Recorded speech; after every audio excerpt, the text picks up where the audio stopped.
Welcome, all who come to hear my tales. Tonight we travel to the place of the last stagecoach robbery, where a great mountain chain holds one peak known as the Matador.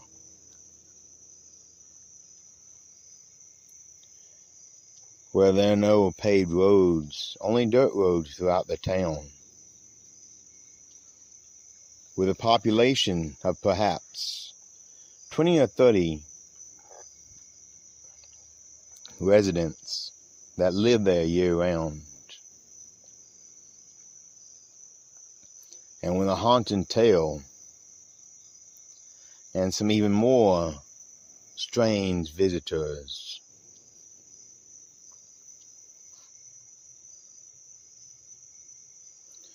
We traveled to Jarbidge. Sorry about that. Let me try that again. Jarbidge, Nevada.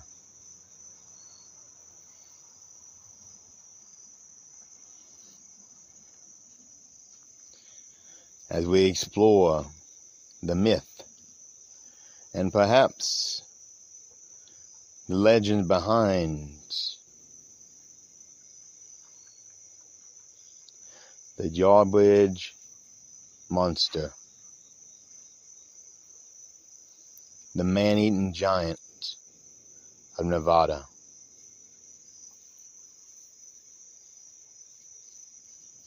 Before we continue our tale tonight, I want to say thanks to all the new members of our small family.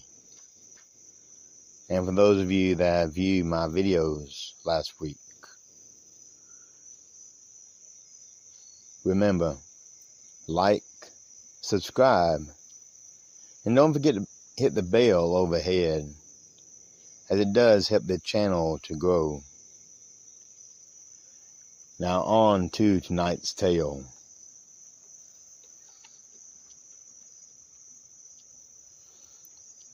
Jarbidge monster, cannibalistic giant of Nevada.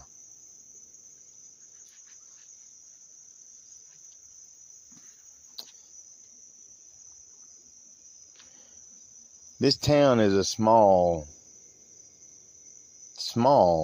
town found in Nevada. In its heyday,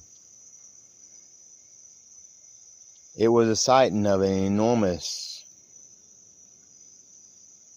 and very popular gold rush location.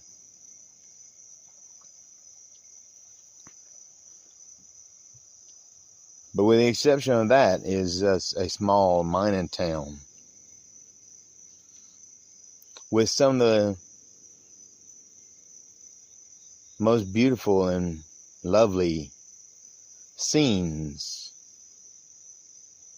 you can imagine, and perhaps one of the worst places to be during the snowstorms.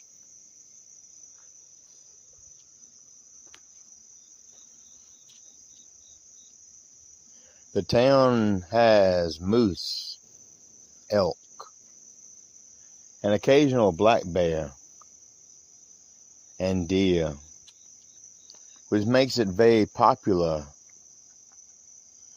with hunters. It also has some beautiful mountains, high cliffs, and one large peak known as the Matador, which hikers seem to enjoy, and few have actually got to the top of.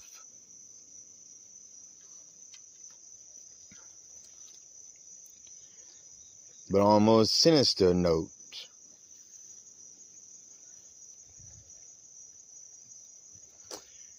it also holds a monster. And that is tonight's tale and the main star of this video.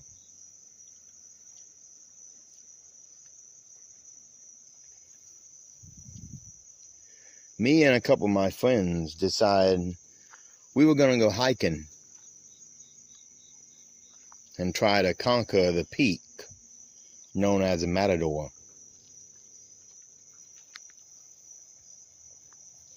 We got to Jarbidge, Nevada, and realized it was a very small town. The roads were all dirt and gravel. Not a paved road did we find. The people were friendly and accommodating, but very few. As for the buildings in the town itself, they were old, with the original jails still standing, and a museum showing one of the last, if not the final, recorded stage robbery.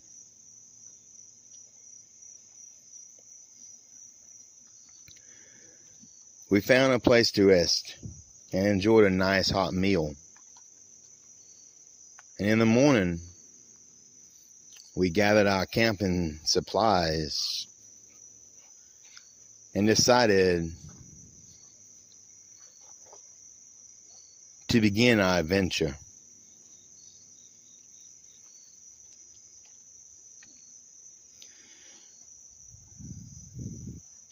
Now, during the night, while we ate and checked out the local tavern, one particular man told us a legend that we laughed at. Little did we realize we would come face to face with the creature or creatures in that legend.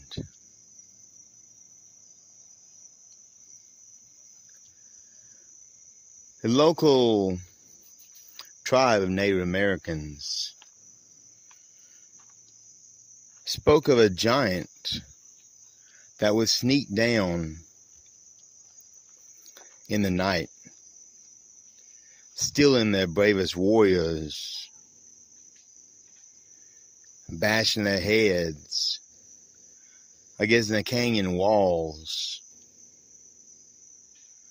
taking the corpse back to its cave, and dining upon the flesh of his victims.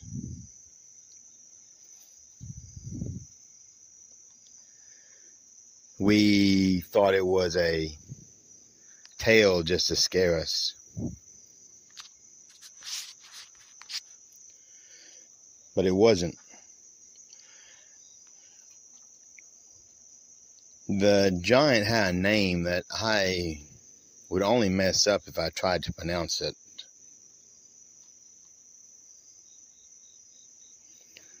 So I'll just call it a giant for this tale. It stood over 10 feet tall, large, hairy, and had a taste for human flesh.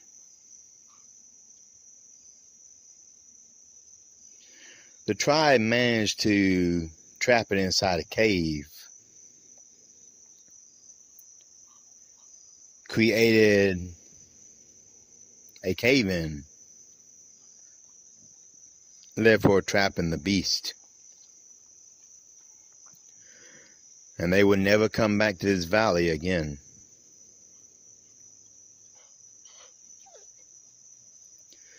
As settlers came in and tried their hand at fortune and fame during the gold rush. A few of them realized this legend was more than a legend.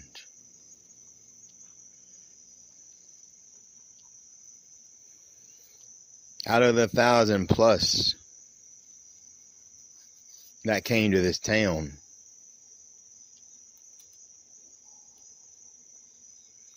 many were taken in the night, beaten, bashed, and slammed into the canyon walls. Their screams of terror waking up the camp below.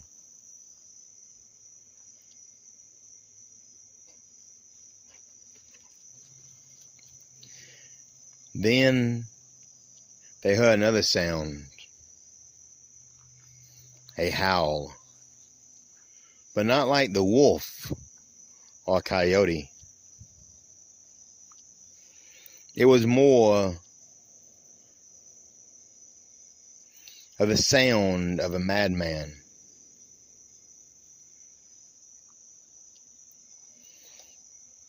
A sound that resembled a human voice, but was definitely not human.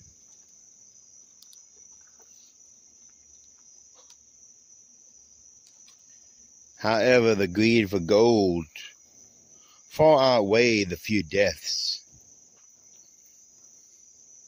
by this creature. But as everything, the gold rush came to an end.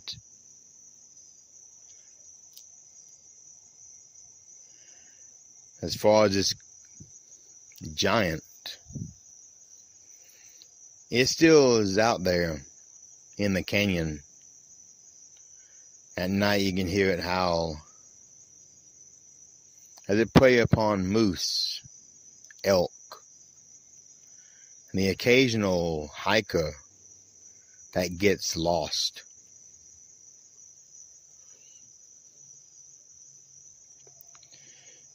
Me and my friends heard enough.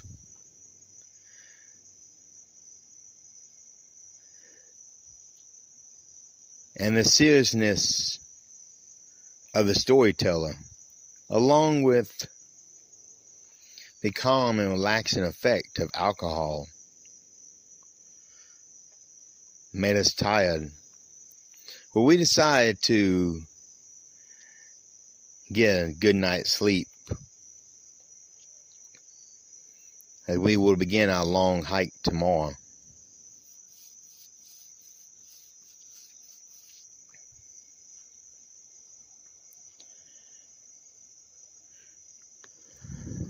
Well, the hiking trails of the forest and canyon was not much different from the roads of the town. We did find several tracks of elk and the much larger, heavier moose.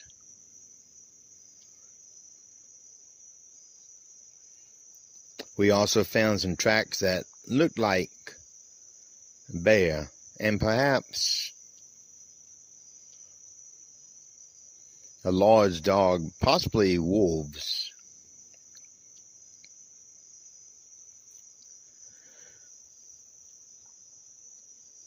We really didn't have any guns or arms on us, as we all carried bear spray.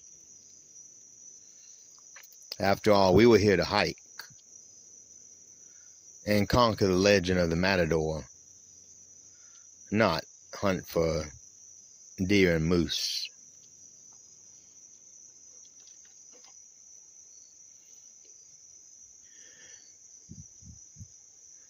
We found several trails, and so we decided to pick one using our eyesight and, of course, our compass to walk the trail.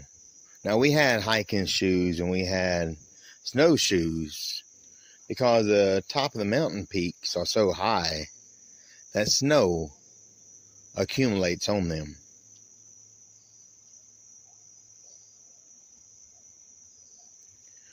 We did notice other tracks.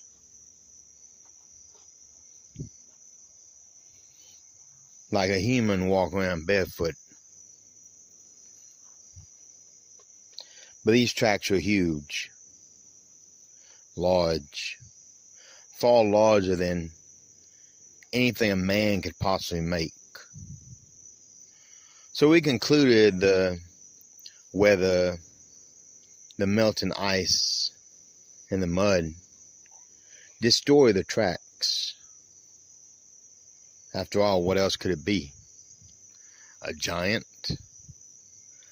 We were a little too old to be believing in fairy tales.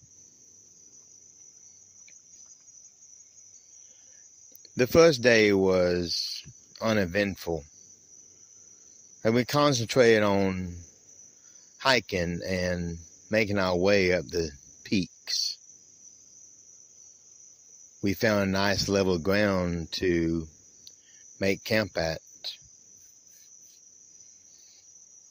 And we noticed several trees had fallen down, which seemed peculiar the way they landed. But once again, we figured it was just the weather.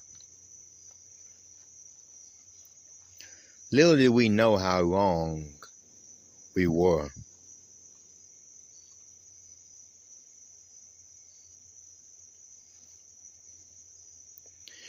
We went to sleep hearing the sound of the wolf howls as they began their hunt for the night.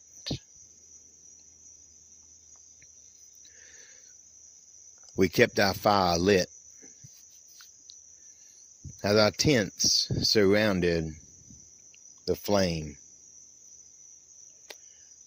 3 of us, 3 separate tents. Our food was put farther away so as not to attract bear or the wildlife. As we slipped off into a nice, easy, and much needed sleep. Hiking does take its toll on your body, especially the trails we went through this day.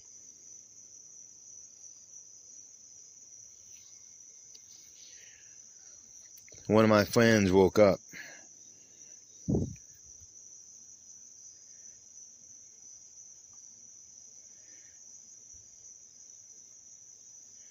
And then the other one did.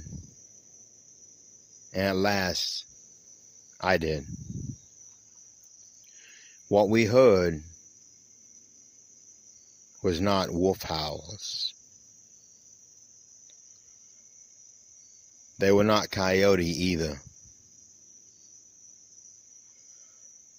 They were laying our tents. I reached for my bear spray, thinking something may not want us where we are. Because these howls sounded almost human, but larger and louder.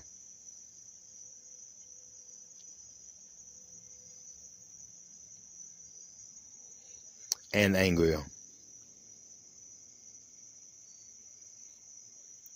I lay there that night thinking I should have brought my 44, but once again, I'm not here to hunt. I never realized hiking would be this dangerous. We've dealt with bear, moose, wolves, mountain lions, and an occasional coyote. But this was none of that. And this sound made the hair on my arms stand up as goosebumps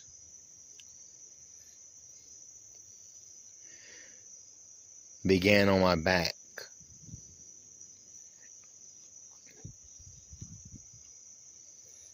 And my neck.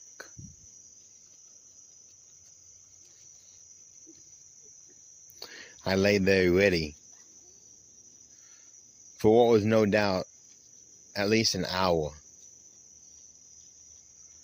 And then the noise stopped. I heard a loud crashing sound outside, so once again holding my spray, I looked out. The fire was still going, and when I unzipped my tent,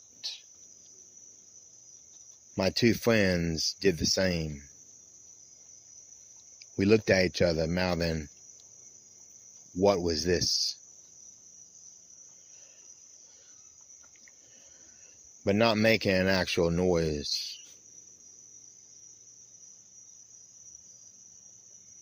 After that, the noises stopped. We waited for another hour before sleep called to us again.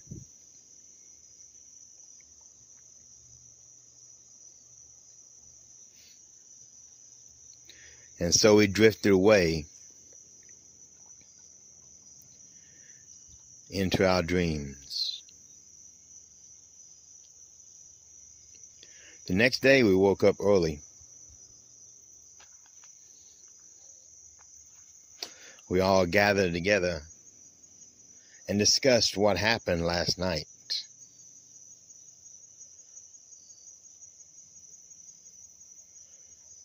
We come to the conclusion that what we heard, we couldn't explain. The loud crash, come to find out, was a tree, not a small tree, had been pushed over, laying flat across the trail we were walking.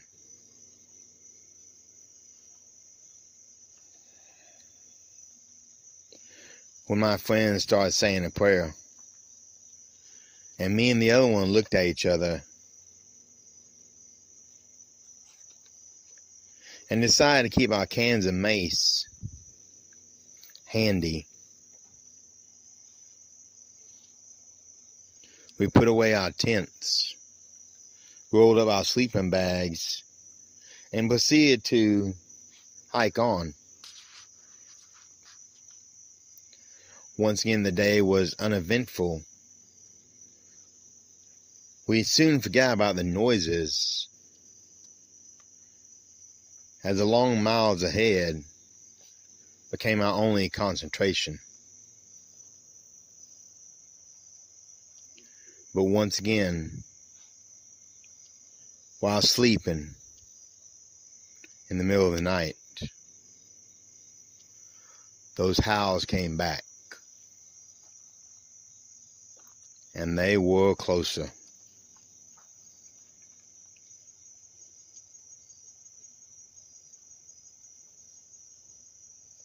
All three of us looked out our tents at the same time and grabbing our mace firmly in our hands. As we came out of the tents, we ignited the fire that went out through the night. We heard a crash. And then we heard more crashes. As if something large, or perhaps a few things large, were coming our way.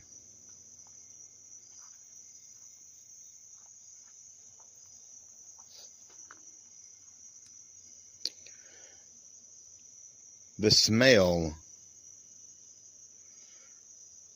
suddenly appeared and it was suffocating.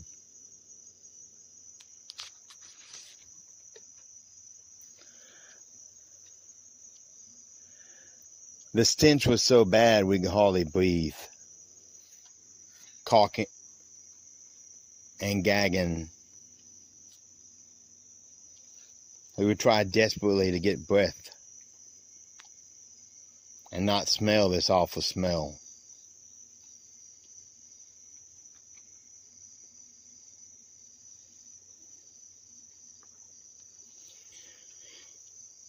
From out of the darkness came an object, large and heavy. It crashed through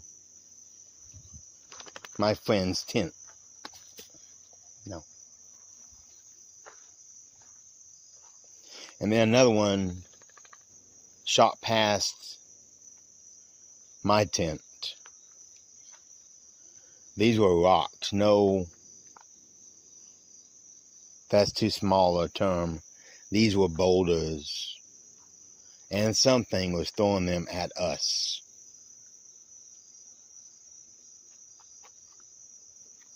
With the fire lit, we all turned and looked into the darkness where these boulders came.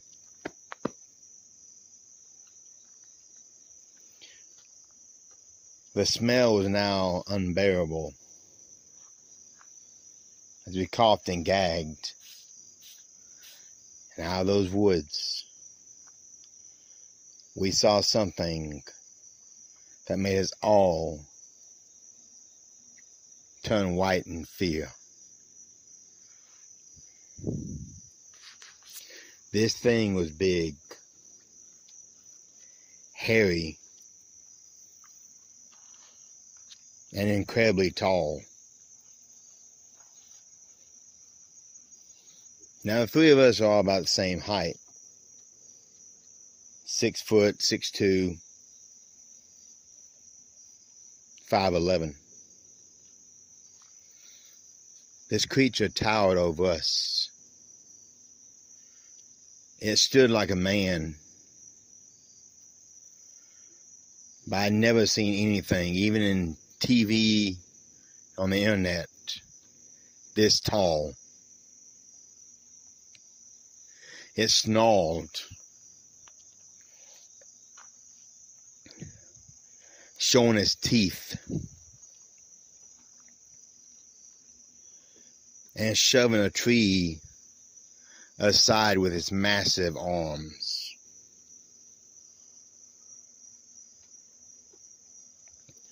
I aimed my mace up toward it. Oh, it ain't like that. It ain't like that at all. And unfortunately for me, neither did its friends. Because two more, the same height and build, came out of the woods behind it. Even by the campfire light, you could see their fur was dark. Their eyes menacing. And their large mouth dripping with something wet.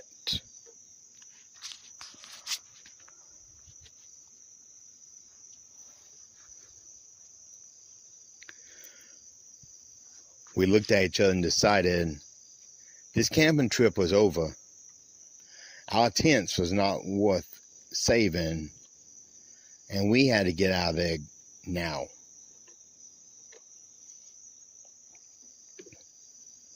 I sprayed my can of mace, emptying it in the few seconds that I sprayed it, creating a area of nasty tasting chemicals. Then me and my friend to my right started backing up slowly. He raised his can up. For our buddy on the left never did get a chance to raise his. An arm shot out for him.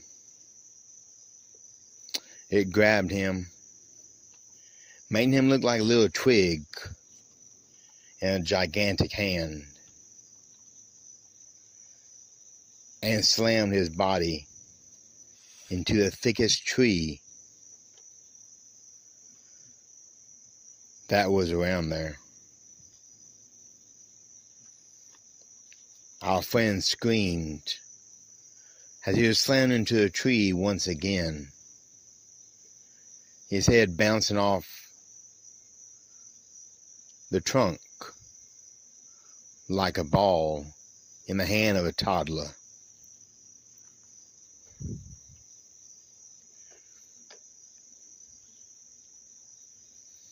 I ain't gonna lie, we ran. We turned and we ran.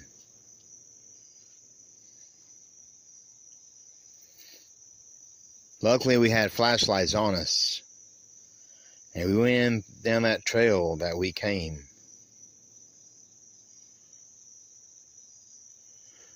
You can hear our friend's screams behind us as his body was repeatedly slammed against a tree.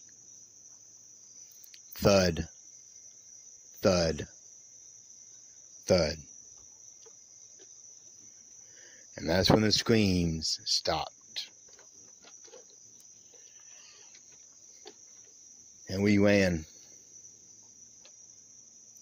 There's no use making a phone call because we realized at the beginning of the hike, there's no service out here, no Wi-Fi, and no way for us to communicate with the outside world.